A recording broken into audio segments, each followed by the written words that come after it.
स्वतःच्या भाऊजाईनं ननंदेला पाहिलं की आपली ननंद लग्नाला आली. स्त्रीला स्त्रीचं दुःख कळतं. एखादी नदी जशी समुद्राकडे धावत निघते तशी भाऊजाई ननंदीकडे पडत निघाली. आनंद वाटला तिला. गेली पायात धरली. ताई, आम्हाला वाटलं नव्हतं तुम्ही या लग्नाच्या पत्रिका देऊन लग्नाला कोणी येत नाही, तुम्ही न बोलावता आला. ताई, आमच्या पोरीला आशीर्वाद द्यायला मी तुमच्याकरता ठेवणीतली साडी आणून ठेवली नव्हती, आणली. स्वतःची द्यायला तयार झाली. हाताला धरलं ना आपल्याला. 2 मुलं.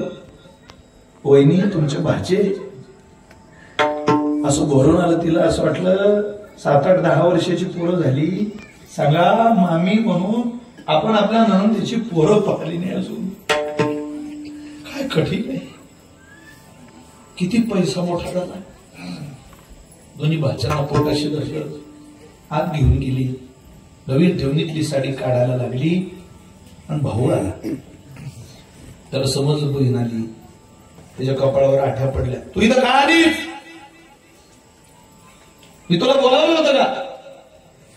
अगं, इथं माझे नाते होत्याचे मित्रमंडळी सगळे श्रीमंत आहे. तू पाहिली लंकेची पार्वती का आली इथं? पत्नी सांगते, अहो तुमच्या जिभेला काही हाड, बोलवून माणसं येत नाही. बायकोला बाजूला केलं. भाई, तुझ्या पाया पडतो. इथं आमचे नात्या होत्याचे मित्रमंडळी सगळे श्रीमंत आहे. तू पाहिली लंकेची पार्वती आहे. आमची इज्जत घालवू नको. आमच्या पोरीचं लग्न सुखानं होऊ दे. तू इथं थांबू नको, निघून जा. साडी थोडीच पाहिजे असती, मी पाठवून दिली असती. एवढा कशाला राग भरतोय दादा? बाईचं लग्न लागलं की निघून जाईल बापा, थांबणार नाही रे. पण असा राग नको भरू ना. नाही ऐकलं महाराज. बायकोच ऐकलं नाही. हाताला धरलं. गाईचा वाडा होता जवळ. दार उघडलं. गाईच्या गोठ्यात नेऊन पोराला. स्वच्छ भाजी. दार लावून घेतलं. इकडं लग्न लागलं. फटाके फुटतात, आवाज येतो. पंक्ता बसल्या. मा, तू म्हणाली होती मामाकडे बुंदी मिळणार, लाडू मिळणार, गुलाबजाम मिळणार. इथे तर काहीच नाही ग. आई तुझ्याशी जोर जोरात बोलत होता, तुला ढकलत होता. तो माणूस कोण होता ग? काय सांगणार? तुमचा मामा होता. नाही सांगितलं मला. काही भूक लागली, पाणी तरी दे. दिवसभर उपाशी नजरेची चटणी भाकरी तरी मिळायची पोराला सुखानं. नवरा सांगत होता तेच खरंय. शपथ घेतली पुन्हा नाही यायची. सारं वराड निघून दिलं. आणि भाऊजाई दार उघडायला आली संध्याकाळी. नवऱ्याकडून माफी मागितली. 2 घास तुम्ही आता जेवण करावं. कोणती बहीण जेवण करी न? मिळेल ती गाडी पकडली आणि घरी आली. परत भावाकडे गेली नाही. गरिबी श्रीमंत्या प्रारब्धाचा विषय वागलगावकर सारखी राहत नाही. दुपारची सावली येते. करोडपती होते माणसं भिकारी झाली. करोडवर होते माणसं अमीर झाले. देव ज्याला आज्ञा करतो त्याच्या दारात ती सावली देते. लक्ष्मी येते. बहिणीचं प्रारब्ध बलवान होतं. पोरं हुशार होते. काळ बदलत गेला. दोन्ही पोरांनी प्रचंड अभ्यास केला आणि दोन्ही पोरं त्या बहिणीचे क्लास 1 अधिकारी झाले. दोन्ही मुलं. आता तो भाऊ गरीब झाला. बहीण काळ येतो. आता तो भाऊ विनंती करतो, बाई या ना बाबा एखाद दिवस गरीबाच्या घरी 2 घास जेवण करा. असं काय विसरता आम्हाला? बहीण नाही ती गेलीच. पोरांना घेऊन गेली. दोन्ही मुलं.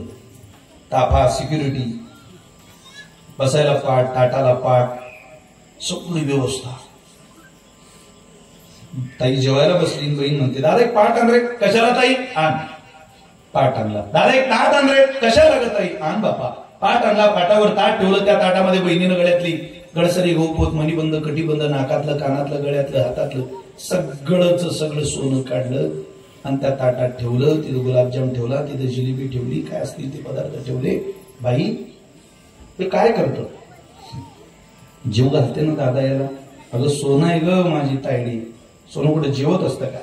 दादा तुला आठवतं रे, मी बाईच्या लग्न करता आले होते तेव्हा माझ्या गळ्यात फुटका मुनी सुद्धा नव्हता. तू काही मला जेवायला बोलावलं नाही, तू बहिणीला जेवायला बोलावलं नाही दादा, तू या जगातल्या एका श्रीमंत बाईला जेवायला बोलावलं. राहू दे दादा. दादा देवानं माझ्याकडे पाहिलं नसतं तर कोण होतं रे कोणाचं या जगात. पण आज माझ्या पोरांनी माझ्या कष्टाचं चीज केलं, त्या पोरांकडे पाहिलं की एकच म्हणावं वाटतं, क्षणभरी आम्ही सोशिले वाईट साधिले अवीट निज सुख हे प्रमाण. तो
पुरुषार्थ जीवनातला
धन्यवाद. बिना महाद्वारी